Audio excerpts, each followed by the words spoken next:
We kick things off in some color panels in the middle of a dense forest.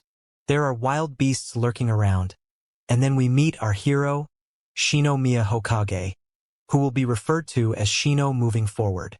Bro is a proper Giga Chad, as we can see that he already has a harem of babes who are ready to serve him. Of course, we can't jump forward in time so quickly, so it's time for a flashback in order to understand how Shino got here. We see him in class and learn that he is a third year in college, which means his female classmates are all old enough to be safe from Drake. He is currently preparing for his exams, and then he looks forward to participate in some survival games during his break.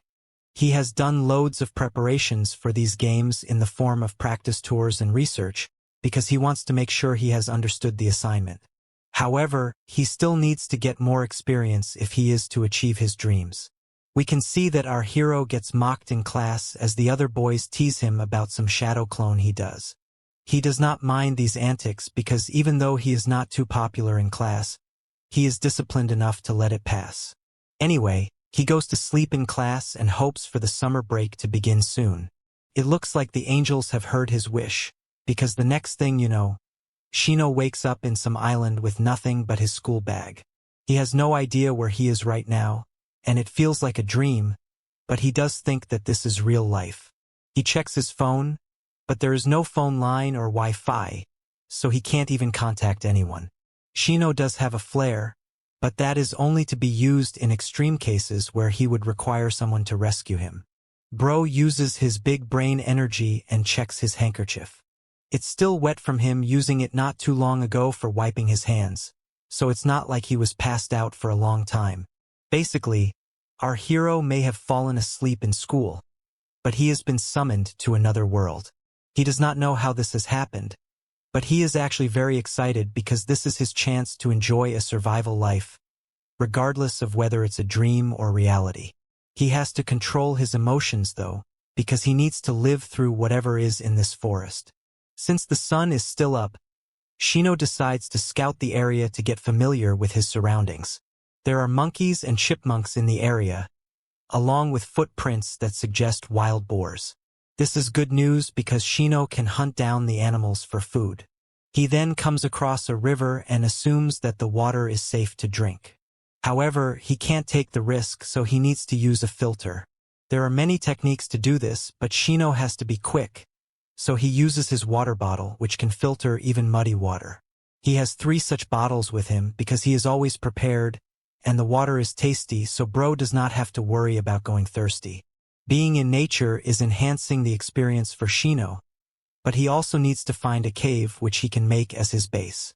The food supply is also important, and Shino's first option is edible plants. He would prefer to have the sea nearby, but before our hero can think any further, he hears some other humans talking nearby. He goes to check what's going on, and then we see a curvy babe checking her smartphone. She is not getting any network, but Shino can see everything in HD. Naturally, he panics, and the girl also gets spooked. There are 3 other girls with her, and they think our hero is being a creep. At first, the girls think that they have come across a primitive man, but then they realize that it's just Shino. Our hero identifies this group as the fancy girls from his class, who are high in social status. They used to throw erasers at him, so they don't really like him a lot. The girls are led by Yuki Mana, who will always be surrounded by the squad. Then there is Futagawa Eri, who is neat, clean, and also popular with the otaku boys. She has even declared herself to be a sugar baby, but all the sugar seems to be in her pillows. Next up is Nimi Karen, who has been in the same class as Shino for 3 years. However, Bro does not know anything about her, and she even referred to him as a ninja just now. Finally, there's Nikotama Arisa, who used to work at a karaoke place before the senpai over there tried to get shady with her. She is also looking for a sugar daddy, but there isn't much scope for that in a forest. Our hero knows all of these things because he would silently observe and listen to their chatter during breaks, because that is a key skill to possess if you want to be a survival master. Now, the girls try to understand how Shino got transported here, and they are also wary of all the items he has with him. He simply says that he is an otaku for survival life, so it is normal for him to have such tools. Now, Yuki also refers to Shino as a ninja, and is optimistic that the other boys will also be here. However, there is no trace of these boys, so Nimi suggests working with Shino for now. The girls agree with this decision because Shino really is their best chance of survival. Now, Yuki tells Shino that he will be their partner, but this will only attract intrusive thoughts. With more people, Shino is confident that he will get more efficiency, but he also states that he will be going his own way, so the girls are free to follow him. The girls seem to be fine with this, but then Nico suggests that ninjas like Shino are supposed to be creeps like Diddy. Bro is shocked by these accusations, but Nico does make sense, because men of culture appreciate curvy babes. She wonders if Shino's elephant does not rise to the occasion, but he tells her not to worry about such things. He admits that he does have intrusive thoughts and desires, and his python will naturally extend if the situation arises. However, this is not the time or place for such things to be done, so the focus should be survival. He tells the girls that they should search for the sea, but before that, he will take them to the cave for shelter. Nico asks if Shino will write the SOS signal on the sand, so he tells her she is smarter than she lets on. While our hero is mainly interested in seaweed and the ocean, he also never thought that he would ever get to talk to these babes before. Nico asks if they are still somewhere in Japan, after which Eri assumes that it could be Hokkaido, as it's not that hot despite being summer. Nimi is not sure of that because if this were the case, then they should have been able to use their phones. Yuki feels that it's because they're amongst all the vegetation, but that is no reason for no signal, so she is called a fool. Yuki is getting teased, so she asks the girls to stop, but then Shino stops because he senses something. The girls look with intent as some creature seems to come out of the cave. It's actually a tiger, and it looks quite scary. The animal chills outside the cave, but the girls don't know why there is a tiger on this island. After all, such creatures are not found in Japan, and this prompts Shino to conclude that they are not in Japan at all. The phone signals should have been the main hint, but our hero has also seen boars and chipmunks here, so it's definitely not their native town. Yuki is confused now, but then Nimi suggests that they could be on Blackiston's line, as it does support chipmunks and boars. Even if that is the case, Shino says that the ecosystem of this place is quite weird. Yuki is losing her patience and she wants to know where they all are, so Shino comes up with a theory that is out of pocket. He believes that they are in a whole other world, and this renders all the babes speechless. Yuki scolds Shino, asking him if he is out of his mind, because such concepts are unheard of. Of course, she is not a regular viewer of comic guzzlers, so what does she know? Her loud voice alerts the tiger, so everyone tells Yuki to keep her mouth shut if she wants to live. Shino finds it even stranger that they got transported to this place straight from school, but since he has no evidence to back that they are in another world, he suggests leaving this particular area. The group takes off while the tiger has a nap, and then we see Eri drinking some water. The girls love the water's taste and are glad that Shino is so prepared. Nico is feeling awkward, because sharing a bottle with Shino would be like an indirect kiss. Bro puts her at ease by saying he has given her an unused bottle, and he doesn't touch the bottles with his lips anyway while drinking. Nico drinks the water happily now, and then she offers some to Yuki. However, she is feeling a bit low, because she is not sure if they will be able to come back home. Shino tries to keep her hopes up by saying that they could still be on Earth, as his theory has not been proven yet. The girls ask Shino if he can know where they are for sure, but he says they will need to get out of the forest and find a settlement to gain more clarity. Yuki tells our hero to find a way home, but even he does not know this place properly, so he can't just take a random decision like that. That's not the end of the road though, as Shino is a genius with a plan. He knows that they can still use their phone cameras, so he just needs to get on top of a tree and take some shots to understand the area. Nico laughs at this hilarious idea, because she can't climb trees like a monkey. Shino says that he can, which surprises her completely. The others are also amazed by this, and are certain now that he is a ninja. Anyway, Shino says that he will need to take some high-spec shots once he's on top of the tree, so Nimi offers her selfie stick to him.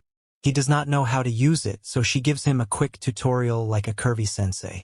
Now, our hero climbs the tree really fast, which makes all the girls look at him in awe. Everyone cheers him on, but they also call him a monkey, which isn't a nice thing to say. Bro is just relieved that the girls are smiling now, so he puts up the phone to take some shots. Shino is glad that modern tech is helping him out here, but there seems to be something else in the trees, as the girls rightly point out. Suddenly, a shady character appears and takes away Shino's selfie stick. It's actually a monkey, so this makes for a funny scene. Shino's face is full of embarrassment, because all the aura he was farming till now is gone. The girls mock him for losing to a monkey, but this is not the time to be doing such things. Suddenly, the monkey goes to Yuki, but that's only because it has intrusive thoughts of its own. As odd as it may be, the selfie stick comes back to Nimi, and then Yuki tells Shino that she has a special skill which allows her to be friends with animals. With pillows like those, any animal will want to be friends with Yuki, but then the monkey turns into Diddy, so Shino has to save her. However, in the process of trying to save Yuki, Bro ends up doing something unspeakable. Bro can't understand why his hands are feeling such soft texture, and it's almost as if he is being sucked into heaven. However, he soon realizes that he is now doing to Yuki what the monkey was doing mere seconds ago. Naturally, he gets slapped for it, and he does not mind the punishment. Yuki still seems to favor the monkey, so Shino just decides to take a look at the images. From what he can see, there are no settlements or any signs of deforestation anywhere, so it looks like the group is stuck here. There is some good news, though, as Shino has spotted the sea in the images. The girls gather around him and ask all kinds of questions regarding the sea. But then Nico notices something that looks like a nearby island. It's not very clear, so they may need to use a photo editing app to get the job done. Nimi gets to work, and after a bit of editing, the image does look like that of an island.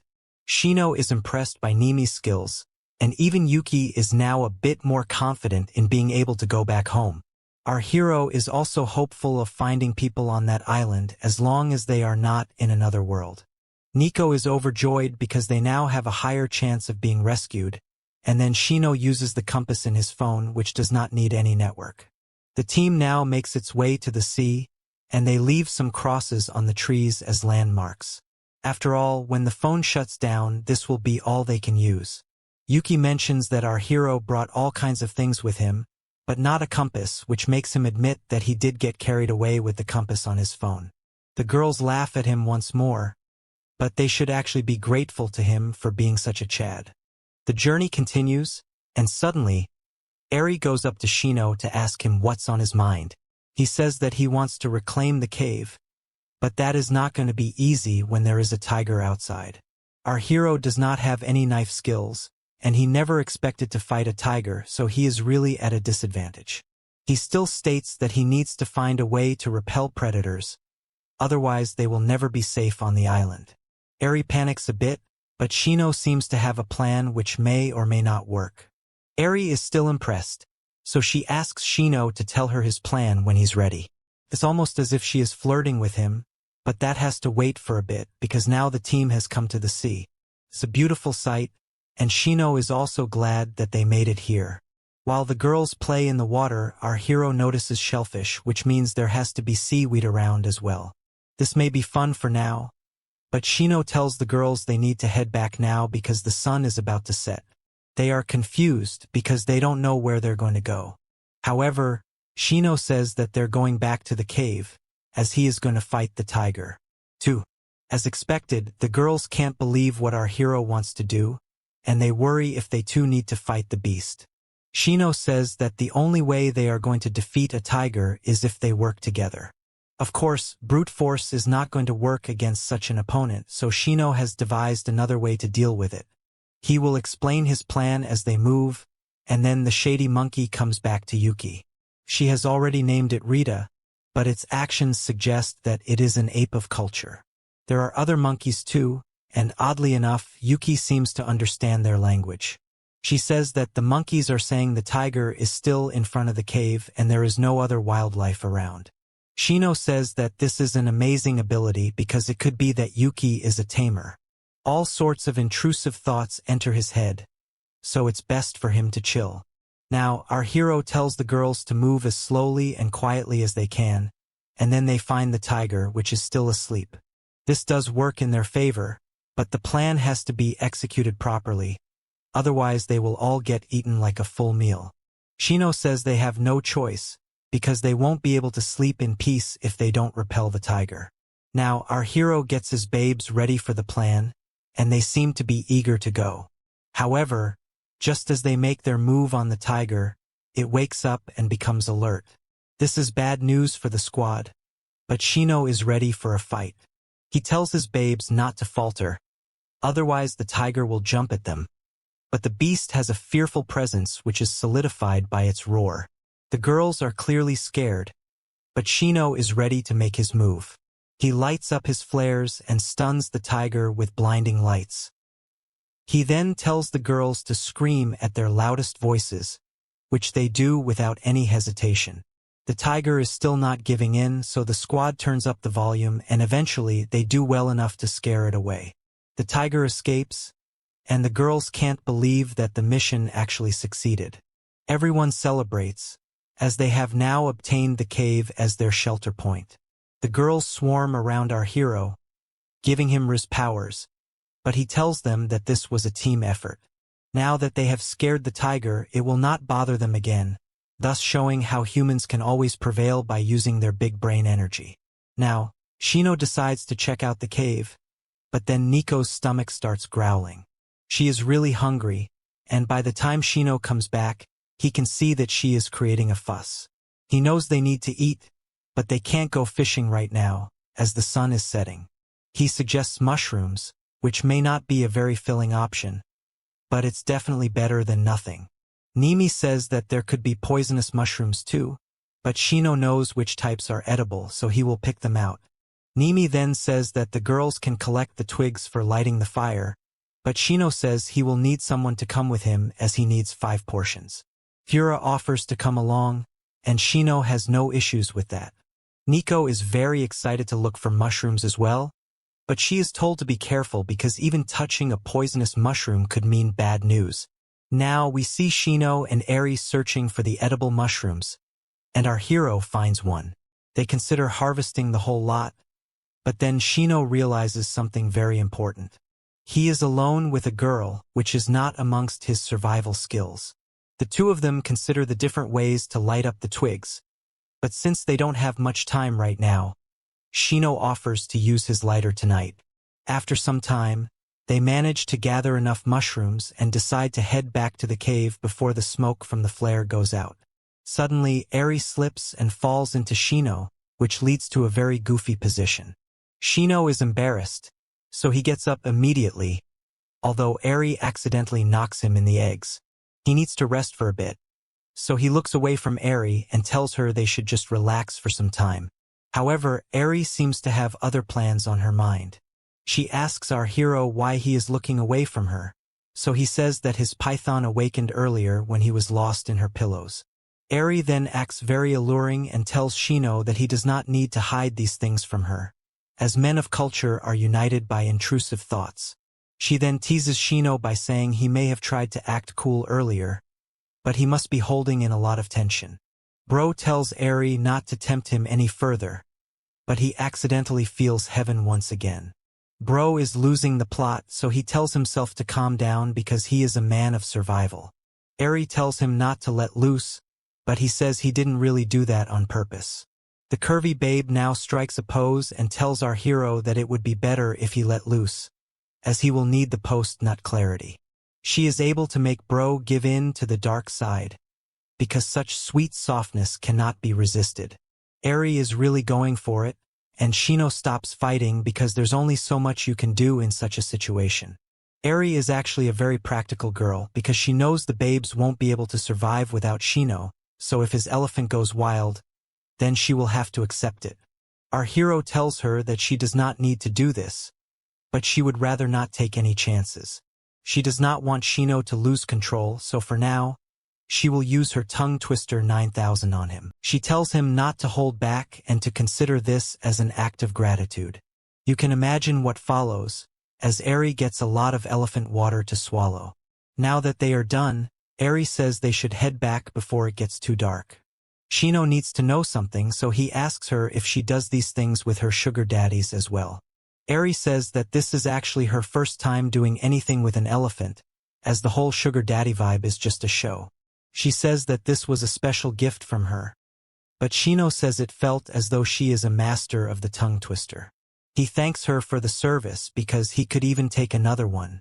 However, Eri says one is enough for now, leading our hero to tell her he wasn't actually asking for it. Now, Eri tells Shino that this should be kept as a secret between them, to which he agrees. Bro is so happy that he is now ready to even give his life to protect the girls. But this could imply that he is getting dominated by Eri. Anyway, the both of them reach the cave and they notice that there are a lot more people now. It turns out that the boys of the class are also here, which is a bit of a party pooper scene. Shino is not pleased. But then Nico and Yuki notice that he is back with Eri. The leader of the bully boys is here, and he is surprised to see that Shino has managed to lead the girls to this point. He tells Shino that he thought the rescue party was here, and then he even mocks our hero for carrying flares. He then tells Shino that he doesn't mind including him into the group, but he shouldn't really be in a position to offer something that our hero has done. 3. The bully boy tells Shino that he would prefer more people if he wants to actually survive here, and it would be sad if our hero were left all alone. The girls are glad that there are other people they know on the island too, and Shino agrees with them. The problem, though, is that he doesn't know what these other boys have planned on the island. He asks the bully boy about his intentions, but he is not too thrilled to hear that. His name is revealed to be Byakuya, and he is about to answer back, but then his older brother tells him to chill. There is no point in fighting right now, so the elder brother apologizes for Baya's actions. His name is Sumireji Raito, and he has a word with Shino about survival on this island. We learn that Raito and Baya are the top students in academics as well as sports in school. On top of that, they come from a very wealthy family, so it's like having a cheat code. Raito is smart and charismatic, which makes him a popular choice for the girls. Baya is rude and wild, but even then, his popularity is at par with his brothers. Raito explains that their base is at the hill, and if they make a fire there, then they will be able to signal for help. Our hero is not sure if this is enough to bring a rescue chopper. But then Raito says that he has a special phone which does not need any network to send a signal to his parents. This would be a great help, but that only applies if this group is still on Earth and not somewhere else. Raito says that once he and Baya are rescued, they will come back with help for the others. However, none of this is going to work out if they are in another world. Now, a nerd boy shows up, and Raito orders him to keep his phone back in his bag. The nerd boy's name is Tanaka, who is an otaku boy, which makes him an easy target for bullying. Baya talks down to him again, which means bro is living a sad life. Raito now tells Shino that he might be good at surviving, but even he will not be able to make it through the forest on his own. This is why he should join Raito, but our hero strikes a pose and says that he will stay here. Both Raito and Baya can't believe what they are hearing, and they call Shino a fool for his decision. Raito asks if our hero really wants to do as he pleases in this cave, and when he confirms it, he simply turns his back and tells him to live his life as he sees fit. Baya now tells Yuki to come along, but the girls say that they would much rather stay with their aura farmer Shino. Our hero is just as shocked as Baya, who can't believe this. Yuki does not want to abandon Shino after everything he has done for her, and even the others join in to say the same thing. Raito asks them if they are in their right minds, but Yuki is smart to do this because now she knows the evil boys won't abandon them. If it was just Shino, then they wouldn't have cared, but now that curvy babes are involved, they won't disregard the group. Raito has a reputation to uphold of his family, so he tells the girls they are very kind to become insurance for Shino's life. He does tell them they can drop by if they change their minds, and then he walks off. Baya asks Raito if he is really fine with Shino stealing such amazing babes from them. But then the older brother also reveals his true colors. He says that Shino has not stolen anything from them, but it's just that the girls are on his side for now. Also, they seem to already have some girls at their camp, so Raito is not too worried about losing out temporarily. Baya agrees with his brother and says that he needs to release a shot, so they should hurry back to their camp. The girls hear this and are upset because these boys are being real creeps. Of course, they have no idea what Shino and Eri had been doing while looking for mushrooms either, so the couple will keep it at that for now. Nico brings up the time she was attacked by a Diddy senpai at her karaoke house, but Eri changes the topic by asking if the girls want to feast on some mushrooms. Nico finds it a bit shady that mushrooms are being brought up now, because they do resemble something. Nimi tells Nico to stop with her jokes, otherwise she is going to go to town on her pillows. Now, Yuki tells our hero that the girls have chosen to be with him, not Raito, so it's definitely a big flex for him.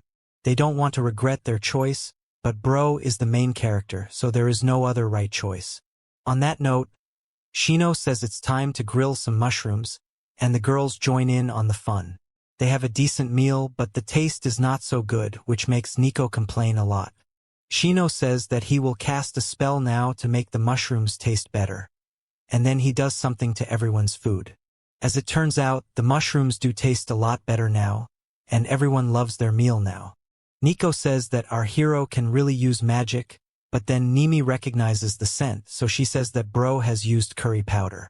Shino admits that he had this trick up his sleeve the whole time, but the taste disappears quickly, so Nico creates a fuss again.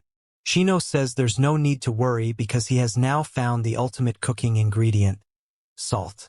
Since they know where the sea is now, they can get an unlimited amount of salt. Yuki and Nico are amazed that Shino can extract salt from the sea, but he says it's easy peasy lemon squeezy. Of course, this should have been obvious, so Yuki and Nico are teased for being slow. Now, Shino arranges some books because he has to use them as pillows for sleeping. Nimi wonders if they can use bedding as well, so Shino says they can try to spread out leaves on the floor to make a mashiro. Anyway, it's time to go to sleep, but the girls need to clean themselves up. Bro doesn't want to unleash the beast within, so he tells them to go deeper into the cave where he won't be able to see or hear them. Yuki and Nico get spooked because they think that Shino might sniff certain items, and they call him a creep yet again. However, Bro says that they don't have a lot of resources, so they should reuse whatever they can. It may sound unhygienic, but that's all they can do for now. The girls go to change, and then Shino gets some much-needed sleep. It was a tough day, but the team has managed to pull through, so our hero has hope. We quickly move on to the next day, as the sun rises on Shino's face. However, when he wakes up, he notices that Nico is right on top of him. She is cuddling next to Shino, and when he asks her what she is doing, she talks in her sleep. Our hero tries to wake up Nico, but everyone else is also asleep, so nobody can help him. Shino has to act fast because if anyone sees them like this, then the Diddy accusations will never stop. He tries to break free, but this only causes his face to sink into heaven once again. Nico is still in her sleep, and she thinks she has caught a deer, so she holds our hero's head even closer. Shino is losing control, but he has to win this fight, so he manages to break free once more. However, Nikki really seems to be having some kind of odd dream, so she subtracts 1 from 70 and gets into position. Shino can't breathe, but a true man of culture would consider this an honorable death. The sensation from our hero's mouth does something to Nico's kitty, and causes her to wake up. She panics, and it's a funny scene all around for everyone except Shino. The other girls wake up, so Nico rushes to Yuki and accuses Shino of being on the Epstein list. The girls look at our hero with suspicion, but he tells them this was all a big misunderstanding. He explains that Nico was sleeping away from him on a pile of scattered books, whereas he has not even moved from his sleeping spot. This means that Nico had come over to his side while she was still half asleep. The girls understand now, and kudos to Shino for using his big brain energy to max level in order to save face.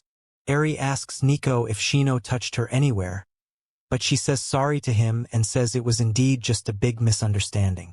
Bro is glad he didn't get cooked here, and then Yuki asks Nico if she is fine now. She reveals that she was having a dream about catching a deer, and then the girls tease Shino for thinking he was going to get the treat of his lifetime. He tells them to stop with this nonsense, but it's all in good jest, so it looks like everyone is finally getting along properly. For now that the day has begun, Shino needs to figure out what the team will be doing today. He says that they will need to collect rocks, but he does not reveal what he wants to do with them. He says it's a surprise, so now he has the girls' attention. Mimi seems to have an idea, so she says that she will go collect some wood. Shino is impressed by her intellect, and then allocates tasks to the other girls as well. Eri is going to help Nimi with the wood, Yuki will search for provisions, and Nico has already decided that she will catch fishes. It's not that important, but Shino allows her to go ahead with that. Yuki says that she will rely on Rita for help with the provisions, but Shino still does not trust the shady monkey. He then makes fun of Nico, saying that she won't be able to catch many fishes. Eri asks Shino what he plans to do, but he says he actually has tons to plan. The first is that he will make earthenware, for which he will need clay and charcoal. The girls are amazed by how Shino's mind works because he is really going to become the MVP. He tells his harem babes that today they will learn what it is like to be in the Paleolith and Jaman period. He also tells the squad that they should only search up until the river, and if they come across any wild animals, then they should just run back to the cave. Everyone gets to work, and surprisingly enough, it's Nico who shows up first with the clay. Shino asks her if she's fine with dirtying her bag, to which she says she can just wash it in the river. Now, she wants to go fishing, and she notices a fishing rod with Shino, which he has just been able to make. Nico snatches the rod from our hero, throws the string into the water, despite our hero asking her to wait. Nothing is happening, so Nico asks why it's not like the game where you catch fish instantly. Shino is not too impressed, as he reveals that Nico still needs to attach the bait to the rod. He throws her an earthworm, but these things are scary to Nico. Shino asks her if she is going to give up, but she says that she will do it. Our hero continues making his earthenware, and Nico tells him that he's really enjoying it. He asks her to focus on fishing, but nothing is biting for now. Suddenly, the string moves, which means that she may have caught something. Nico celebrates, but there is no reel on the rod, so she will need to pull it up. This leads to a hilarious series of events that cause Nico to fall, and Shino to catch her by her thighs. Nico panics and tells Shino not to hold her like this, because it falls under diddler activities. However, Shino tells her to stop fooling around, because she can catch a cold if she gets wet in the river. They don't have any medicine to heal her for now, so Nico allows our hero to be in this shady position with her. Shino tries his best to bring Nico back up, but this only makes things freakier, and the curvy babe feels it. Eventually, Shino does save Nico, but they end in a pose that most dogs would be able to relate to. Nico is still holding on to the rod, because she wants to eat her catch no matter what. She asks our hero to help her out, so he turns on Chad mode and takes it from there. He tells Nico that they are going to pull up the rod slowly, and wait for when the catch is closer to them. On the count of 3, they pull up the rod, although it looks like Shino has lifted up Nico as well. Anyway, they end up catching a decently sized fish, which is great news for Nico. Our hero is actually impressed that his shabby rod was able to pull up a catch this big. And then his babe tells him that she has never seen this kind of fish before. She wonders if this is a new species, but Shino says it's an iguana. Nico is showing a lot more than just the fish, so Shino looks away, making it awkward for her. She accuses him of being creepy, but he does an Uno reverse by stating he should be the one saying that. Anyway, Nico is happy that she is not useless, as she has been able to catch a fish. She wants to eat it now while it's fresh. But Shino says they will have to wait till the others come back, and he also has to stuff the pot with charcoal. Nico thanks Shino for helping her catch the iguana, but he also thanks her for making sure they are going to have fish tonight. Now, as our hero continues working, Nico asks him about something when he got behind her. She says that she felt something poking at her, which was obviously Bro's elephant. They laugh over it, and Shino tells Nico to stop accusing him of Drake-level acts. She actually thinks it's fine for such instances to happen time and again, which leads Shino to once again state that he is the victim here. Either way, it should have been me, not him.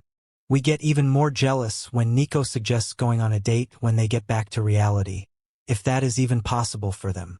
Shino is surprised that a girl like Nico would suggest something like that, but she is not joking, as she says that they should indeed go on a date when possible. With that, they promise each other this date and get back to joking around. Now, the other girls come back and are pleasantly surprised to see that Nico was able to catch a fish. She says that while Shino did help her, she was the one that lured it out and caught it. The pot is baking at the moment, and the other girls have also done their part. There are enough items now, but Yuki came back with some of the poisonous mushrooms as well. Eri asks him if he is going to toss the mushrooms away, but he says that he will use them as a talisman. Basically, if he hangs the mushrooms outside the cave, they will ward off any wild animals that might be nearby. After all, they are more sensitive to poison than humans, so Shino once again proves that he is the final boss of survival. The girls are impressed, and then Nimi asks our hero to take a look at her rocks. She has split them according to their size and type, which is a really good job. Shino asks her if she knows anything about rocks, but she says that she only did this because she assumed that he would do the same thing. Bro calls her smart, and Nimi looks away to act cool, but she is actually blushing because of the compliment. Our hero now admits that he has miscalculated things, because he did not think that his babes would work so hard. They are skillful as well, so this is a nice little bonus for him. Suddenly, Shino notices something suspicious near the bushes, but then the girls call him for the meal. It seems as though there is someone watching them, but our hero thinks it's just his imagination, so he goes on to enjoy the fish. The next day, we move to the afternoon, and Shino is asked what his plan of action is for today. He says that since they are making great progress, he wants to speed things up a bit by swapping roles. Nico wants to do more fishing, and Yuki wants to collect more provisions, so they are allowed to continue that. Eri is told to collect mud, and then Shino tells Nimi that he wishes to start manufacturing stones. She has understood the assignment now, and states that she will take over the earthenware job. She is a bit familiar with the Jaman period, so she just needs some pointers from Bro. Shino knows that Nimi has historical knowledge and is also quick on the uptake, so his life will become easier. Nimi tells Nico that she will go with her to the river, so she asks if she too wishes to fish. She says no quite bluntly, leading Shino to say that Nimi is a bit colder than the other girls. However, she did go a great job with the rocks, sorting them out efficiently, which means that she trusts our hero. With these rocks, he will now be able to make stone tools, and he wants to begin with something like a knife or an axe. Shino makes his plan and gets to work, because this is the job of Giga Chads. Bro becomes very intense, and soon enough, he has made an axe which will be a great tool for collecting materials. Eri shows up and asks if this is a stone axe, and Shino says that he is making stone tools like this one to make life smoother for them. Eri has Nico's bag with her, so she explains that she had borrowed it for collection. She will return it after washing it, and then she commends our hero for doing one amazing thing after another. He says that's not true because Eri was the one who gathered the wood for him. Nimi was the one who had picked the rocks, so this is proper teamwork and the right kind of equality. However, as Bro tries to be wholesome, he notices Eri's pillows, and then the demons awaken within him. He is flustered by her curvy body, and tries his best to control his shady intentions. However, Eri simply giggles at Shino because she can see that his elephant is standing in attention just from him looking at her. He says that it can't be helped because he is on comic guzzlers, and he also remembered the events of yesterday. This makes Eri a bit conscious, but she is not one to shy away from a challenge. She goes up to Shino and asks him if he would like her to do it again. Bro's eyes light up and he asks Eri if she is sure about this, but she laughs once again, meaning she was teasing him. Either way, our hero can't afford to be caught lacking right now because he has a job to do. Eri asks him if he doesn't want her to do shady things, and she has his attention again. He then catches a glance of her stockings, which is unfair because in these school uniforms, it's almost as if Bro is around constant cosplay. Eri decides to do it now because Shino has been doing a lot for the girls. She wants him to think of this as a reward, however. She realizes that her hands are covered in mud, so that won't be good for the python. There is no way at all that our hero is going to let this opportunity pass, so he asks Eri if there is another way. Eri says that she can use her tongue twister 9000 and this is all it takes for Shino to get his body and mind focused on completing this mission. He takes Eri into the cave, and we can only imagine what unspeakable things may have happened there. Bro is so energized now that he completes his tasks by the time the other girls come back. He has made a whole bunch of primitive weapons for them in so little time, which is almost flash-level speed. Eri also points out that Shino did a lot of work pretty quickly, and then Yuki says that it calls for a reward. Of course, reward means something very different to Shino and Eri, but then Nico reveals that she has caught a total of 5 fishes today. This means there will be one for each of them, and even the pot is done baking, so they will have some nice food now. Nico makes fun of Nimi for being scared of earthworms, but Shino reminds her that even she was terrified of them the first time. He doesn't care though because the group has a meal to enjoy. Our hero then reveals that he has also made some salt by boiling the seawater in a bento box. It's not much, but it will do for now. Now, Shino and the girls cook the fishes with salt, and as expected, they turn out to be much more delicious than the curry powder trick. Eri notices that the meat is a little bitter, but Shino says that's because of the minerals. He could filter it further to make it like table salt, but the girls say it's fine. Nimi says that this is an ideal environment, and Shino agrees with her. Yuki does not understand what they mean by this, so Nimi explains that the weather is perfect for them, as it isn't too hot or cold. The humidity is on point, they have access to a cave, a river, and the sea too, so they can't really ask for more. Eri states that Nimi is talking as if she is Shino himself, but she says that her knowledge is only limited to history, not survival. Now, our hero says that the temperature may be fine, but something very important is missing, and that's mosquitoes. The girls wonder if these insects are that important because all they need to do is whack them, but Shino explains that mosquitoes cause the most human deaths per year, even more than other humans. The statistics are quite scary, and then Shino states that he has not come across any scorpions, snakes, or other venomous creatures. So, in terms of survival, life is a lot easier without these creatures. The girls are relieved to hear this, and they ask what they should do tomorrow. Nimi would love to take a bath, and Eri agrees with her. Yuki asks if Shino can make a bathtub, and even Nico adds to the request. He is glad to see that the babes are adapting to the situation, so he tells them that if they set their minds on it, then they can make a bathtub within a week. However, he wants to focus on the other parts of their survival as well. The girls are curious, so he says that he wants to be prepared for bad weather with preserved food and better hygiene. This would mean creating things like soap, and the mere mention of it is enough for the girls to go crazy. Shino says they already have the ingredients for it, but they won't be able to make the soap and the bathtub at the same time. The girls have a discussion and decide that the soap is more important than the bathtub. So now, they state that they will focus on preserved food and soap, making Shino happy. Everyone is excited, but then a shady character appears after hearing their plans. Nico panics upon seeing her, so she strikes her fishing rod, but ends up attacking Shino instead. Our hero falls to the ground in front of this strange girl, and he gets quite the view. He quickly moves his head before more accusations come towards him, and then this girl asks the crew to let her in as well.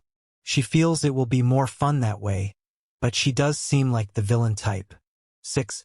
We switch to colored panels for a bit, as this girl asks once again to be let into the group.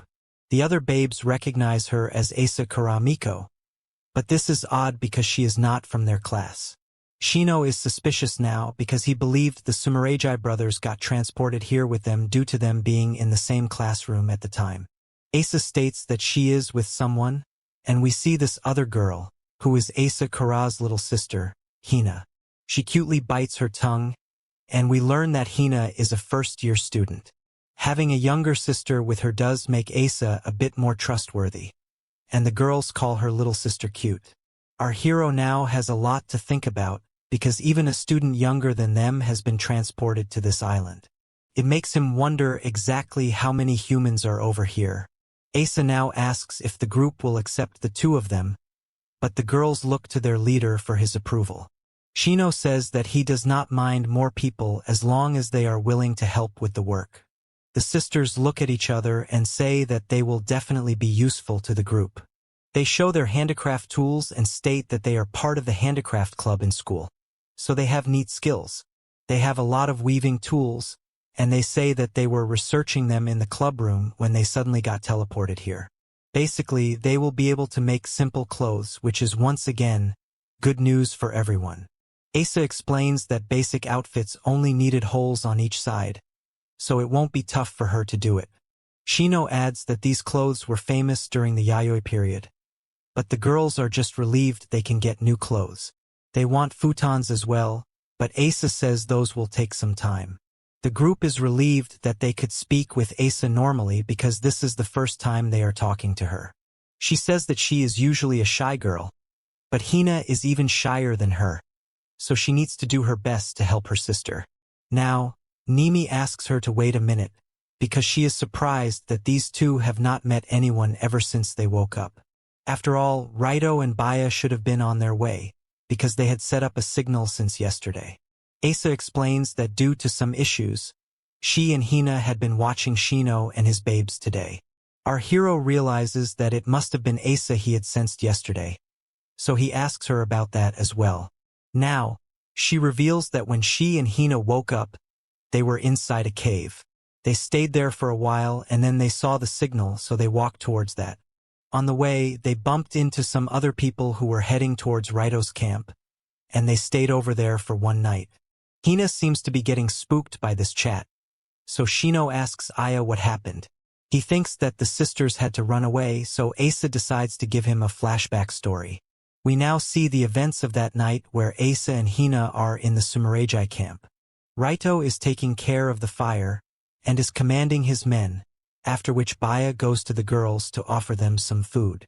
Asa goes to take the food, and she thanks Baya for his efforts, but then he sits next to her and says that everything will be all right. He says that a rescue team will come soon, but he starts acting creepy, so Asa avoids him. He then holds her face and says that they should get to know each other, and then she looks back to see how the girls are being treated by the boys in this camp. This is super shady activity, but Baya says that is how survival works in this world. He places his hand on Asa and tells her that he is guaranteeing her survival, so she should do something in return for him. Hina gets scared of Baya, and then he even says that he may not be interested in the younger sister, but he will still go for her once he is done with Asa. Baya is really pushing the line here, so Asa loses her patience and knocks his hand away. She tells him not to touch her and never to lay his pathetic hands on her sister. Baya says she should not be this way because he is the one keeping them protected. Asa decides to take Hina with her and says that she is leaving this group because she does not want such disgusting protection. Baya loses his patience, so he grabs Asa's hand and tries to have his way with her. Luckily, Raito steps in and tells the two of them to stop fighting because they must follow the rules. Baya tells his older brother it's because Asa wants to leave, so Raito tells her she has food and water over here. Help will come soon, so she should not be complaining, but she says that she isn't sure if everyone is following Raito out of their own free will. Raito notices the shady things happening behind him, and he's sure there are others who don't want to be here. He will not force Asa and Hina to stay here, so he says they can leave if they want. On that note, the sisters leave, but Baya tells his brother that he is being a bit too extra with the leniency. Raito says that rules need to be followed, so they should not bother about those who won't obey their rules. Baya agrees with him, but in his mind, he doesn't understand the need for rules in a place where there is no need for money or politics. Now, we are back to the present where the girls are disgusted by Baya and his methods.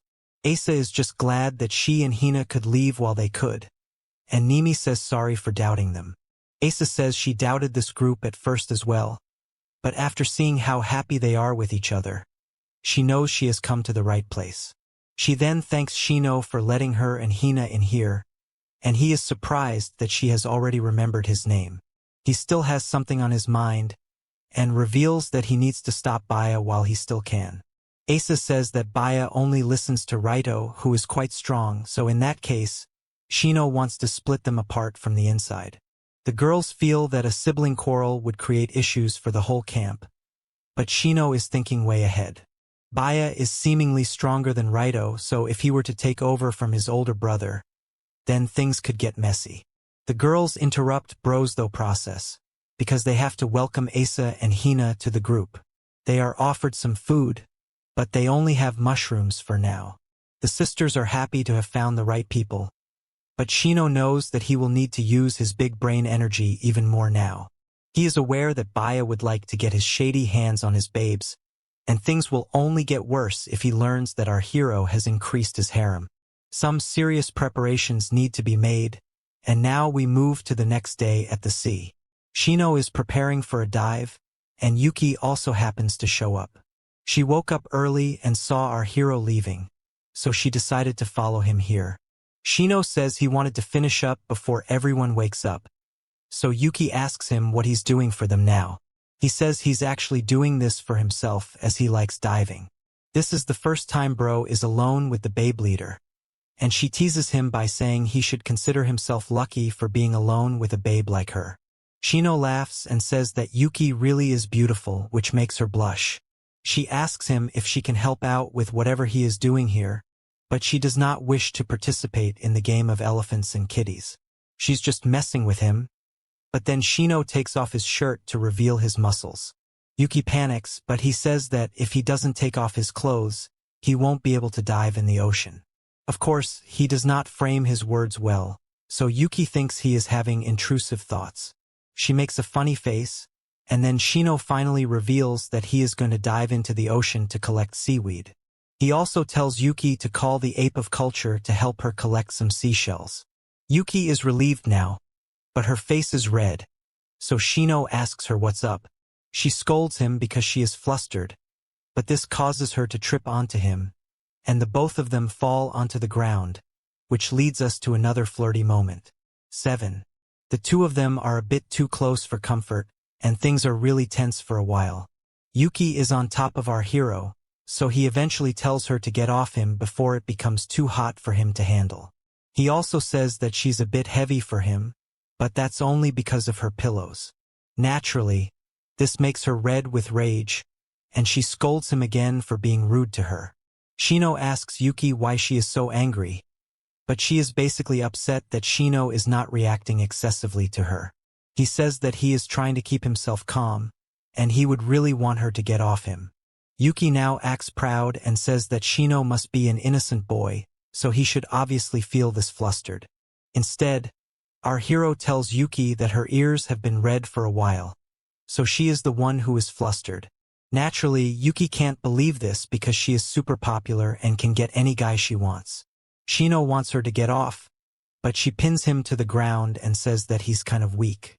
He says this is only because she has mounted him and he does not want to hurt her. Now, Yuki has a shady smile on her face, so Shino asks her what she wants. She basically can't believe that an untouched boy like Shino is making fun of her, so she will now take his lips. Bro is so shocked that he genuinely can't move, and we can't believe that he's got so much unintentional riz.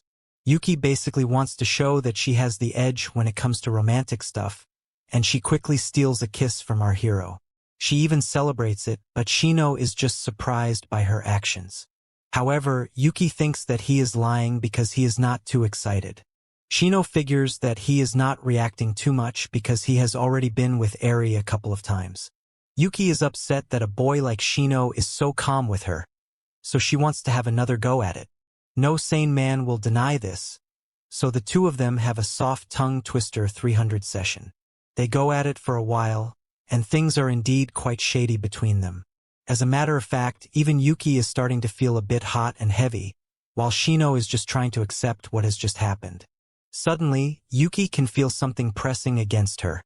So Shino states that it's obviously his python. He still hasn't sealed the deal with Eri, so he's technically innocent even now.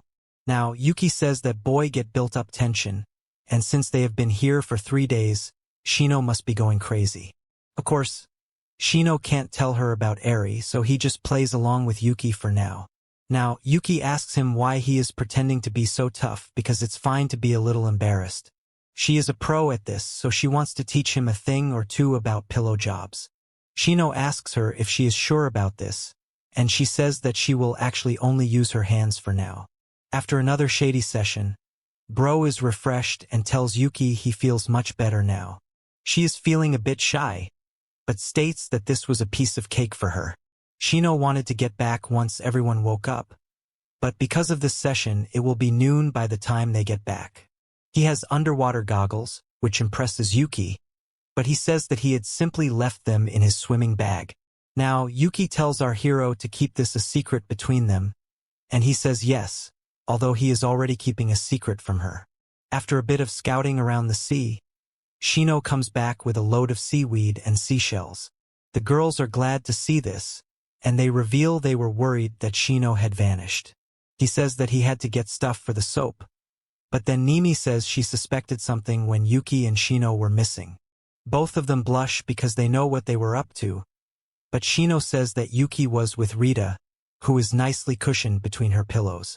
Now, Asa and Hina show up to reveal what they have been working on, and we see that they have already made some futons.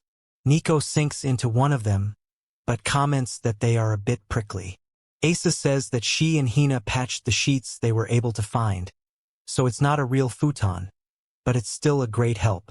Asa says that they will have one for each person here by nighttime, and Hina sweetly tells everyone to do their best. Nico has caught lots of fish, and Eri too has found some edible items. Shino says that if things continue at this pace, then they will be able to stock up nicely. Eri shows all the items she has brought, including meadow saffron, which Shino says is poisonous. Eri feels bad about this, but then our hero tells her that she has found something important. It's a cherimoya, which is known as the ice cream fruit of the forest. It's very rare to get one of these in Japan, and the word ice cream gets all the girls excited. The fruit seems ripe, so it's definitely edible, and it was a wise choice by Nimi to have wooden spoons ready for this. The cherimoya may not be like actual ice cream, but it is sweet and delicious, which is good enough for the girls. Shino says this is all thanks to Eri, and she figures she needs to remember where she picked this up from. Shino tells the girls not to eat the seeds or the shell, but Nico has already finished hers, so she might be cooked. As the girls enjoy their food, Shino analyzes their current state. There's enough food, water, and salt, so that's a good thing. He also has the stone tools, futons, and the ingredients for soap. If everything goes to plan, our hero will be able to build a house soon, which shocks all the other girls. They can't believe that such a thing is possible, but Nimi knows that it will be like a dugout. Nico would prefer a proper house, but Shino says that they are anyway getting more materials, and perhaps more people will also join them. With all this in mind, he is certain that he can make a dugout, and at this point, the girls think he can make anything. Nico says that it really was the right choice to tag along with Shino instead of Raito, and the others agree with her. Of course, there is a long way to go, but people are pumped, so they set out to do their afternoon assignments. After a long day at work, the girls come back to their futons and can finally relax. This does feel like a school trip with everyone pitching in, and our hero is just glad to have a nice, comfy futon. He has to focus on food preservation next, because if this world has 4 seasons, then the wintertime will arrive within 4 months. However, there are other things to worry about because in the night it starts to rain like crazy. There is tons of rain, and this is bad news, as our hero wakes up in the middle of the night. He rushes to the entrance of the cave and notices all the rain around him.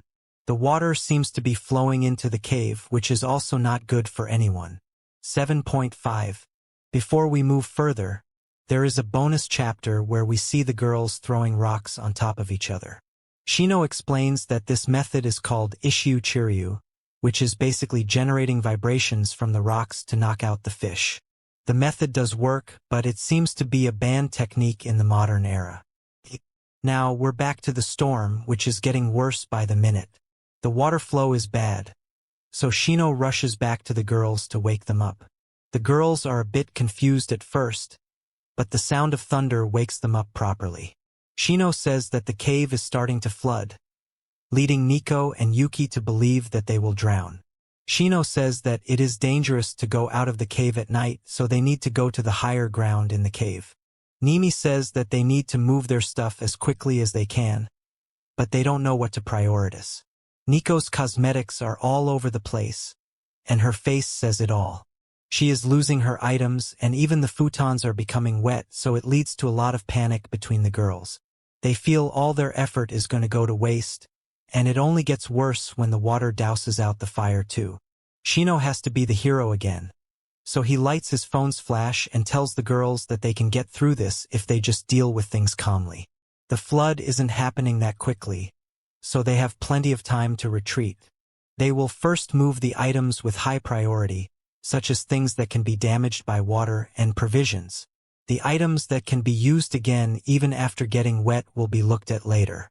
With that, the girls get to work and start with the food, because the futons can always be stuffed with more items later. Shino is glad that everyone has calmed down, and now he knows his harem will pull it off.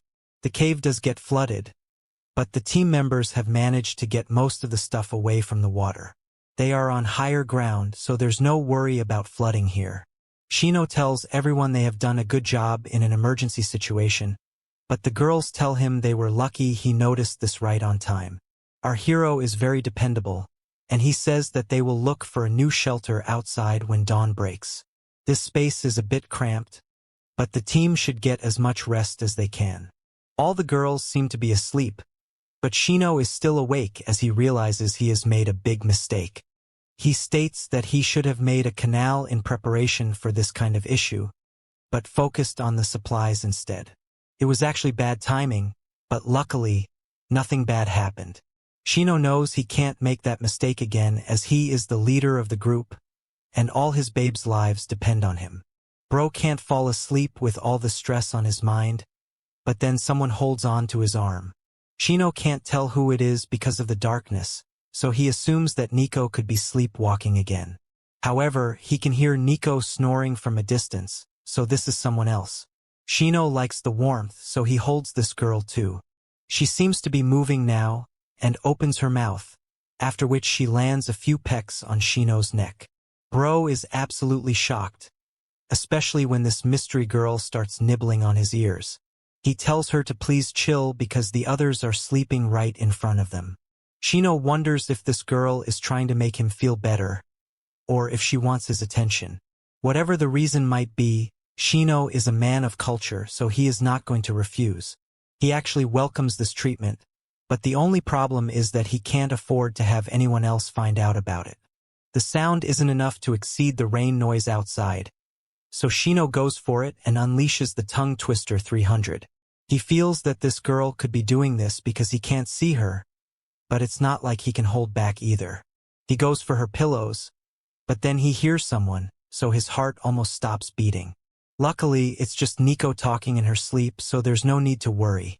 However, Shino notices that the girl is gone now. Even so, all the worries he had are flowing away, and he wonders if she is still there. He wants to know if there is something wrong, which is making her hesitate, but anyway, he is not feeling as stressed as he was a while back. Now, the day begins, and with sunlight, it appears as though the one comforting Shino was Nimi. She appears to be in a trance, so things are getting quite interesting. 9. Seeing Nimi like this makes Shino actually consider that she was the one who got with him. She did leave his side before anything serious happened, but Shino chose to stay awake and wait till the morning light came in. The rain has stopped now, which is good news for the girls, and Nimi says that she had worried it would keep going. Nimi does seem like her usual self, so it could be that Shino was just having a dream. Asa asks Shino if they should leave the cave as is, but he says there is too much water, so they will have to drain it all. In order to do this, they will need to let dry soil soak up the water, and then scoop it all out. Asa asks if there is any dry soil after a storm, but Shino says they can use natural sunlight and a bonfire to their advantage. Everyone is on cleaning duty for now, and they do manage to dry out the cave, although it does take them a lot of time. Shino says they are to go back to their normal tasks after lunch, so he tells Nico and Yuki to go ahead with the food supplies. He then asks Eri to make the soap, which will not be that difficult of a task. Asa and Hina are told to repair the futons, and Nimi is told to come with our hero because he is going to teach her how to hunt. Nico also wants to hunt, but Shino tells her that they are just setting up traps. Nico is still angry, so Bro tells her she will be able to catch more fish after a heavy downpour. Now, Shino and Nimi start observing the tracks of rabbits and boars in this forest. The first trap our hero makes is a falling rocks trap, which is quite simple and handy. Nimi takes notes as Shino explains animals feel safer following their own tracks, which is why he's keeping the traps close to them. Next up, he will be digging a pitfall for the wild boars, but it will take some time, so he and Nimi get to work. As the trap is being laid, Nimi finally gathers the courage to ask Shino about last night. Our hero realizes that it was indeed real and not a dream, and Nimi says sorry for surprising him like that. Shino says it's no problem, but Nimi wants him to talk some more. He does not know what exactly to say in such a situation, but then Nimi reveals that she was really scared for everyone. If it had continued raining, then they all could have lost their lives. But since everyone was so positive, she decided to play along with them. Shino now figures that he may have been able to trick the others, but the smart Nimi knew that everyone was in grave danger. It's odd because she is usually super chill, but even she must have emotions like the other girls. Shino apologizes for not preparing for storms in advance, but Nimi says they are all fine only because of him. She also says that she is glad he is here with her, which makes things a bit flirty. Shino knows that he gets to talk to Nimi often because she trusts in him. However, he does not know what led to the events of last night. Could have been his own intrusive thoughts, but then Nimi decides to confess. She reveals that the darkness got her thinking how she has only studied her whole life, and she wants to experience other things too. Basically, she does not want to live a short and sweet life without experiencing the joys of shady activities. She at first thought it would be impossible to do such things inside the cave, but since it was dark, she figured that no one else would notice them. However, lighting struck at the wrong time, so she retreated from her actions. Shino is just glad that Nimi is curious about such things, and is not in love with him. Such is the power of his riz. Nimi is still feeling really shy, but Shino is happily setting the trap for his target. It takes him a while to make one pitfall, but he has been able to create a proper trap for a wild boar. The sun is still up, but Nimi asks Shino if they should check out the cave that Asa had mentioned. It's in the middle of their base and the evil base, so Shino figures they can scout the area. However, Nimi holds him from behind and says that they should pick up from where they left off inside the cave. She wants Bro to teach her the ways of men of culture, and this would be a dream come true for him, but he has to activate Chad mode. He apologizes to Nimi and says he can't, so she asks him if he does not want to do it with her.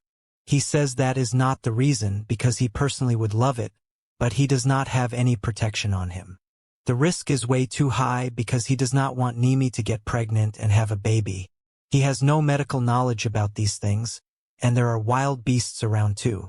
He feels really bad about it, but Nimi is touched by his sincerity because he is still considering her safety here. She is lucky to have our hero by her side, so for now, she will just take some foreplay. The tongue twister 300 comes out, but this is enough to awaken Bro's raging bull. He slams Nimi to the ground, so she feels he is about to awaken the dark side. But actually, he is not trying to do anything shady with her. Shino brings out his knife because he can sense something is nearby. He figures there is still some distance between them, so he asks Nimi if she can make it back on her own. She says there are landmarks, so she should be fine, but she also wants to know what it was that our hero just heard. He says it's the sound of a tiger, so he is going to check it out. He tells Nimi he'll be careful, so she should just focus on getting back to the cave. She listens to her leader, and then Shino decides to follow the sounds. He runs up to the edge of a cliff, and then he notices the tiger right below him. The beast looks quite angry, so our hero wonders what could have caused this. Suddenly, someone shows up and calls the tiger Stripey-chan as if he is its Oni-chan. This person is revealed to be Baya, who has a whole gang of men and weapons with him. He tells the tiger that this is going to be his turf from now on, and this is definitely bad news for Shino. The first thing that Baya does is ordering his group to surround the tiger. There are way too many people following Baya, so Shino wonders if he joined up with some other survivors. The fight begins, and clearly the tiger is way too strong even for multiple boys. Some of them fall back because it's going to be an impossible win. However, some of Baya's followers threaten the nerds to go back and fight if they want to keep being fed. Baya even catches one of the innocent kids and throws him at the tiger to cause a distraction. He basically wants to use them as meat shields, and the other nerds are also forced to move forward. The tiger launches an attack on one of them, and is able to strike down an innocent chap with its paws. The boy is bleeding and begs for help, but Baya only sees this as a chance to attack the tiger while it's not alert. He tells the boys to stab the beast and even promises a curvy babe to whoever brings it down. Now, the tiger gets stabbed from all angles, so it's put on the defensive. It lets out a roar, but Baya says that the humans are the ones who stand on top of the world. With that, he pierces the tiger's face and ends its life. The boys have won, although real life would definitely have gone a different way. Sadly, one of the nerds has lost his life, and his friends cry over his death. Shino did expect this to a certain degree, but it's a lot worse than what he had imagined. Baya didn't hunt the tiger for food or safety, but rather to display his dominance. Our hero has countermeasures to the evil Baya, but he can't afford to be caught lacking, otherwise he will lose his harem. He goes back to the girls, and they welcome him with joy. It looks like the soap is ready, because Eri tested it out on Nimi, who came back covered in mud. The girls want to know what happened, but our hero says he will explain it later. He asks where the others are, but they haven't come back yet. Shino sends Eri and Nimi to go look for them, and he laments how they have gotten used to this kind of life. However, now that they have become habituated, he should make the most of it and teach them real survival. Asa shows up from behind and asks what the matter is. So our hero explains that he noticed something troubling. She doesn't seem too fazed by it, and she says it's because she is with Shino. She knows that if something were to happen, then he will just activate Chad mode and save them all. She gets a bit too close to him, but it turns out that she wants to measure him for a new outfit. She takes a feel of his chest and says that he is a lot stronger than he looks. Bro becomes shy, so he says that he has trained his body that way. But Asa pulls him even closer and says he must not move. It really should have been me, not him. Anyway, upon closer inspection, Asa does notice that there are some messed up spots in Shino's uniform. His buttons have come off too, so she scolds him for not taking better care of his shirt, especially in a world like this. Shino says he will be more careful from now on, and this makes her happy. Asa hugs our hero and says that she's glad he's honest with her. She will fix up his buttons, but it looks like he may need his elephant to get fixed too. Shino asks Asa if she really needs his measurements to make the ancient clothing kantui, to which she reacts oddly. Asa blushes and says that Bro has figured her out. Shino realizes that Asa was teasing him, but she just wanted to talk to him about something. She is not a very chatty kind of girl, so Shino figures that Asa is either someone who loves nature, or this could be her true self all along. She's not like this in school at all, because she's always alone reading a book. Shino says that Asa is pretty and the quiet type, which makes it difficult to approach her. Asa believes that taking Shino's measurements wasn't a waste, because they need to prepare in advance if they want to live a better lifestyle. Bro knows she is a strong woman inside, but suddenly, she measures his lower body too, which makes things awkward. Suddenly, Hina shows up just like Drake would want to see her, and says that she wants to wash her uniform with soap. She asks for some strings, but notices her sister in an odd position with Shino. She is a bit compromised too, so she runs back into the cave and feels extra embarrassed. Now, the other girls come back, so our hero tells them how Baya hunted the tiger. Nico feels that it's good for them if the tiger is no more, but the others say that there could be others. However, Shino says that the real problem is Baya, not the danger kitty. He noticed how the enemy's group has already established ranks, and are using the weakest like their slaves. They are hunting by using other humans as shields, so if they switch their target to our hero's group, then things are going to get really messy. Nico is ready to throw down with the villains, and says they should make lots of weapons. Eri says they should make traps too, and Yuki agrees because they have knowledge about their area. Nimi says they are at an advantage then, and there is no reason to fear as long as our hero is here. However, Bro says that he can't take the life of another human because he is a man of culture. It's fine if he's going against animals, but if he were to fight another human, then he's sure he won't be able to take their life. The girls ask him what he's going to do then, so he says he has a plan, but is not sure if it will work. The girls trust him, so they tell Shino to reveal his plan, as they are sure they will succeed if they work together. That's when our hero says that they should abandon this cave. Everyone moves to the beach, which Hina and Asa find very beautiful. Yuki asks Shino why they are here, because the plan was originally to counter Baya. Our hero points towards something, but Yuki can only see cliffs. He asks her to move towards it to get a better idea, and we can see that there's a hole in the cliff which makes it like a cave. Shino says that it's only possible due to the nature of the cliff. Upon entering, they notice that the cave is a lot more spacious inside, and it's also above sea level.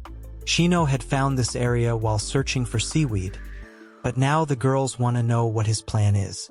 Shino reveals that they will be shifting their base to this cave now, because they need to avoid any and all contact with the enemy. Yuki figures that since the entrance faces the ocean, they won't be visible to Baya's group, as his base is in the opposite direction. Asa also states that the enemy will not know where to look for them if they see their previous cave empty. Shino wants to check out the surrounding area some more, but it will take time. However, he wants to avoid a battle of the classmates, so this is the best possible decision. The girls have no problem with it because this does seem like a better place to live in. Eri says they will need to transfer their belongings, and Nico says it might get confusing while referring to the caves. Nimi suggests naming the caves to make it easier. She calls their current base Shinomiya Cave, and the enemy base, Asakura Cave. Eri asks about the name for this cave, and tells Shino to name it. He's a bit shy, but decides to call it Secret Base or Secret Hideout. The girls laugh at this suggestion, because it sounds like something an elementary school kid would say. Bro thinks the name is cool, so Yuki suggests calling it Hideout. It's easy to say and in line with our hero's suggestion, and everyone agrees with it. Now, the group transfers all their stuff from the Shinomiya Cave to the Hideout Cave. It takes some time, but the preparations get done, and now everyone sits for a nice meal. The meat is tasty, so Shino is glad they could catch rabbits and wild boars in their traps. Nico is shocked to learn that Nimi was the one who ended the rabbit, and it breaks Yuki's heart to eat the meat, but this is what actual survival looks like. Eri is not sure if she can finish all the meat, but Shino says it's fine because they can just make jerky from the leftovers. Nico states that fishing has been a fail for her, so she will need a new rod and hook. Nimi asks what the cave's layout is like, but Eri says it's quite deep, so she hasn't explored it yet. She has drawn a map though, and they learn that there is a lake nearby. This means they can do their laundry there, and the cave also seems to have some spaces they can use as rooms. Since it runs deep, Shino decides to explore it once they are out of danger. Asa asks him if he can predict everything, but he says that there was another reason this place caught his eyes. From here, it will be easier for boats to depart, which means that they can actually build one and sail to the next island. Of course, the main goal is to return to Japan, so there's a lot to be done, especially since they still know as much as Jon Snow regarding this island. Yuki is pleased that her lover boy had thought so much about it, because she had given up hope on going back to Japan. Now it's nighttime and we see everyone busy with their tasks. Shino is busy exploring the cave, because he just couldn't sit there and do nothing. He comes across the north exit that Eri was talking about, and beyond it he sees a beautiful lake. Asa seems to already be sitting there, so Shino goes towards her. What he does not notice is that she is actually on a solo mission in front of the lake. Bro finally sees her finger blaster at work and realizes that he is in the wrong place at the wrong time. Shino tries to make a run for it, but Asa calls out his name, and it makes for a hilarious scene. Shino freezes, but when Asa calls out to him again, he desperately tries to escape. However, to his surprise, Asa asks him if he is planning to leave her alone. Our hero looks back in confusion, as Asa tells him to come to her. She reveals that she was almost about to have an explosion, but she got caught in the act. Suddenly, she grabs Shino's hand and puts it where no hand has been before. Our hero asks if this is okay, but Asa calls him a dummy for being so clueless. She then makes him sit with her and activates Shady Mode. Now, it's time for Shino bring out his Finger Blaster Pro Max and use it on Asa's kitty cat. Things get very shady and suddenly we move to a flashback. We see Shino handing something over to Asa, which was requested by their teacher. Asa notices his unkempt hair, the scars on his hands, and the messy shirt he's wearing. This makes her feel that Shino is different from her, but still the same in many ways. She feels a sense of sympathy for him, and now we move back to the present, where she says it was fate that brought them together again. Soon enough, she has a massive explosion, and a little tongue twister comes out too. Shino asks her if it was good, and if she could let it all out, but that's quite obvious if they're on comic guzzlers. Asa asks him if this is the end of their session, because she is willing to go all the way with him. Of course, Bro is a responsible member of society, so he says they are going to need protection for that. Asa then goes to her bag and reveals that she actually does have protection. The packs were given to her during health class in school, and Shino's expressions say it all. Bro does not hesitate at all as he pins Asa down and is ready to unleash beast mode. However, just when he's about to become a man, Shino notices someone fall down behind them. He curses himself for letting his guard down, and then we see that it's a couple of nerds from Baya's camp. Shino tells them to identify themselves, so they beg for their lives. They reveal that they ran away from the Sumeragi camp, but they have also spoiled the mood. They're also boys, not girls, so this messes up the harem balance. The boys are taken to the cave and learn their names. The one with glasses is Tanaka Manta Ro, and his buddy is Kageyama Hakume. The girls call them spies and are ready to punish them, but not in a fun way. Asa actually wants to torture them slowly first because they did get in the way of her session with Shino. Our hero realizes that she is in a bad mood, and he can't blame her because he feels the same way. The nerds say once again that they deserted their camp, so Shino asks for details. The nerds are thankful to our hero for showing mercy, but they need to state their reasons for leaving. It turns out that the evil camp had set up a hierarchy which was divided into 5 ranks by food provision, labor, and so on. The nerds are of the lowest rank, which means they are pretty much slaves. Shino saw this coming from a mile away, and the nerds say that it couldn't be helped as they were stranded here. However, Baya took it too far by telling his followers that they must follow his every rule. He will only recognize those who devote themselves to him, and it's even worse for the girls because he orders them to do unspeakable things to him. Naturally, Shino's girls find this disgusting and become very angry upon hearing it. Shino is a bit surprised though because Raito is not the kind of guy who would enforce such a rule. The nerds reveal that the group had a vote, with the majority siding with Baya. Today, the worst thing had happened, so we got to a flashback where the Sumeragi group met and merged with a bunch of teachers and students. The teachers were tired, and most of the students were girls. The decision of who should lead was split between the teachers and the Sumeragi brothers, but the teachers couldn't just leave it in the hands of kids. Raito told the teachers that his system was already set up and working, whereas the teachers and their group were exhausted and hungry.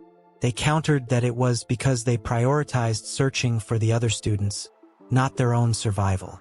That's when Baya told them that the person with the most power would be the one in charge. After all, he was able to gather food and water while also taking down a tiger, although the feasibility of that happening is still debatable. Baya then offered to have a duel, although Raito was against it. Baya said that he needed to maintain the chain of command, and this would be the fastest way to do it. The teacher group did not know what to do, because the Sumeragi brothers are peak athletes. Eventually, the P.E. teacher, Nakazaki-sensei, stepped forward and decided to take the challenge. He had a larger build as compared to the brothers, and also had experience in martial arts. Baya got excited to see him, and decided to have the duel right then and there. Raito was not on board with this, but everyone started cheering for the fight. Nakazaki charged at Baya, and it did look like he was going to win, but then Baya turned on America mode and shot him down with a gun. Everyone was shocked to see this, even Raito, because it was literally out of pocket. Baya said that he never mentioned anything about fighting barehanded, so bro is essentially the living example of a cheater. The teacher group could not believe what they were seeing, as Baya just took a human life. The nerd boys also realized at this very moment that Baya is already as messed up as Eren Yeager, but without the character arc. They figured this would be the best time to run, because they can't entrust their lives to cheaters. Raito then told the teacher group that they could either continue on their own, or join them. The teacher group was still in shock, and the nerds used this distraction to run away. Raito knew there was no going back, and he had to back his brother to avoid showing conflict. Baya was definitely on board with Raito changing up, and the nerds kept running till they interrupted Shino and Asa. Our hero is surprised that the worst possible person to have a gun in this scenario happens to have one. The nerds say he claims it as self-defense for the privileged, but they don't understand what that means. The nerds have had enough of being slaves, so they want Shino to spare their lives. Eri asks Shino what he wants to do, so he says he'll take them in, as they do seem to be telling the truth. The nerds hug him with joy, but he says that if they don't make themselves useful, then they will get kicked out. They're fine with it, but the next day we see that neither Kanta nor Kage can build a fire. It sucks that they can't collect stones either, so Shino figures why they were the lowest rank in the previous group. Asa says it would be best to cut them off, so it's obvious she's still upset over the interruption. Yuki says that even her ape of culture is more useful than the nerds, as he even helped her with food provisions today. Yuki gives a fruit to the monkey, and Shino observes that the other monkeys value it a lot more because it has come from a curvy babe. It's almost as if Yuki has built her own monkey cult without realizing it. Anyway, Kanta and Kage can't believe that even a monkey is more useful than them, but Shino reflects on their current situation. He tells his babes that they will be taking the day off, just like how we have Sundays in our world. Yuki asks if that's fine, and Shino says they have everything they need so they can afford to rest. The nerd boys say they will continue practicing how to light a fire, but only Eri cares enough to tell them to do their best. As the girls discuss what they should do today, Hina tugs at Shino's shirt and asks him for a favor. Now, we move to the edge of the cave where Shino is in his swimming trunks. He wonders if Hina is really serious about this, and then she shows up in her own swimming costume. She's a bit embarrassed, so Shino says they can stop, but she wants to continue, as it must be our hero who has to do this favor.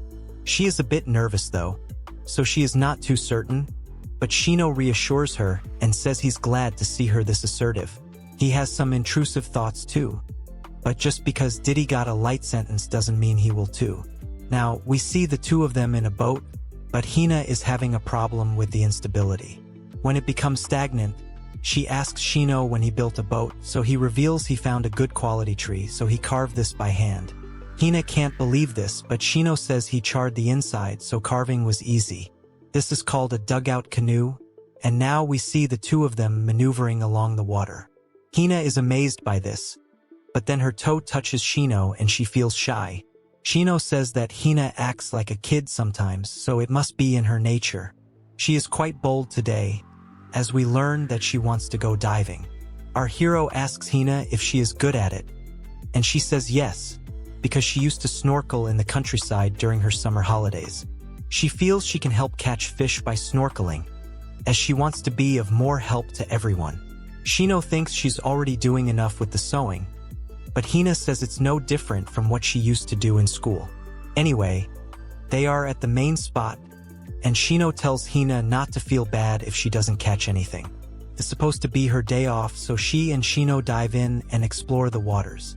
It turns out to be a great exercise because they get a lot of good seafood. The environment is good, so resources will be in abundance, but Hina is also quite skilled at diving. It makes our hero believe that she might even be a sea woman at this point. He can see a lot now because of the wetness of her clothing, but the same logic applies to him as Hina can see his python. It will calm down in some time, but Hina has seen something crazy. Suddenly, she notices something up ahead, and on closer inspection, it looks like a shark. Shino says that it's still far off, so they should just be calm and slowly move away.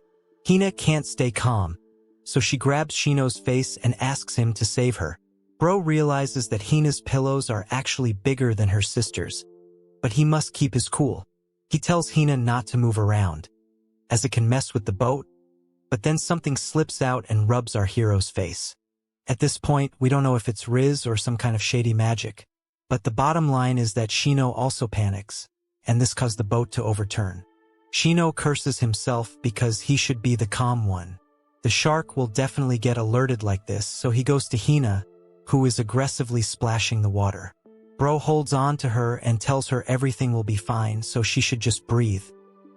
He's holding her intently, so it awakens her own intrusive thoughts. But for now, they need to get back to the boat. Shino tells Hina to go to the boat while he takes care of the shark, which is risky, but necessary. Our hero realizes that it is a white-eye shark which prefers small fish, but is still a threat. As expected, the noise he made earlier with Hina caught the shark's attention, and curiosity might kill something other than a cat if he doesn't act fast. The shark locates its prey using a Lorenzum organ at the top of its head, so Shino has to hit it to make it lose that sense. He goes in and punches the shark like Saitama, which is enough for the shark to move away from the scene. Shino goes back up for some air, and Hina is also back on top of the boat. She asks him if he is fine, but he is lucky to have gotten away from a shark after punching it.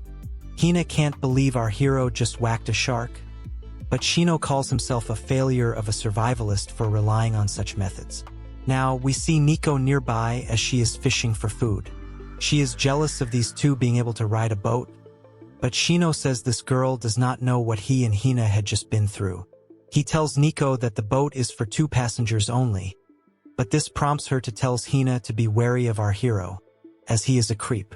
Those are some serious accusations, but Hina goes to a whole other level by saying Shino just saved her life. Also, she is the one being creepy with him, if anything at all. Hina then lands a kiss on our hero's cheeks, as she says that even if he is a shady guy, he is still amazing. Neither Shino nor Nico can believe this, but Nico obviously adds some more drama to it. She says that Hina and Shino are flirting with each other in front of her, and our hero is no less than a lolicon. It's a funny scene, but then Hina starts crying. Shino asks her what's up, but perhaps she's happy about today. What else is in store for our hero? How many girls is he going to riz? And more importantly, how on earth is he going to counter Baya and his gun? There's lots left in the story, but unfortunately we will have to end the video for now. Like, share, and subscribe if you liked Shino's story, as well as his babes, Yuki, Eri, Nico, and Nimi. Asa and Hina are also joining in on the fun, so we hope you're entertained. Guys, please feel free to drop your suggestions in the comments below. As always, you know that if this video gets enough love, I'll add some more chapters too. Okay then, I'll see you in the next one.